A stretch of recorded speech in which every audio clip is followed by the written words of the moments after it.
Hello friends, ఈరోజు మనము కందిపొడి చేసుకుందామండి. దానికి కావాల్సినవి అన్నీ పెట్టుకున్నాను. కందిపప్పు 1 కప్పు, అలాగే శనగపప్పు అరకప్పు, పెసరపప్పు అరకప్పు, దానికి కావాల్సిన ఎండుమిర్చి ఏమో ఒక 10-12 మిర్చి వేసాను పెద్దవి, కొంచెం ఒక పెద్ద స్పూను జీలకర్ర, ఒక్క వెల్లుల్లిపాయ. ఇవన్నీ ఎలా చేసుకోవాలో నేను చెప్తాను.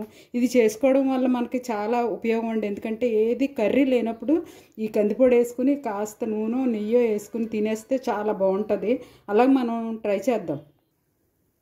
చూడండి, ఫస్ట్ కందిపప్పు వేయించేసుకుందాం, తర్వాత ఉన్న పప్పులు వేయించుకుందాం. ఇది చాలా మంచి కలర్ వచ్చే వరకు, మంచి స్మెల్ వచ్చే వరకు వేయించాలి. చూడండి, ఇది చాలా మంచిగా వేగింది కదా. ఇప్పుడు తీసేసుకోండి. ఇప్పుడు శనగపప్పు వేసాను. శనగపప్పు తర్వాత అందులోనే కొంచెం వేగుతూ ఉండగా పెసరపప్పు కూడా వేసేసుకుందాం. ఎందుకంటే ఇది శనగపప్పు కొంచెం పెద్ద కదా. కొంచెం వేగాక పెసరపప్పు కూడా వేసుకుందాము. రెండు వేయించేసుకుందాం.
చూడండి, ఇది కూడా వేగిపోయింది. తీసేసుకుందాం. ఇంకా చూడండి, పప్పులన్నీ వేగిపోయి ఇప్పుడు ఎండుమిరపకాయలు కూడా వేయించేసుకుందాం.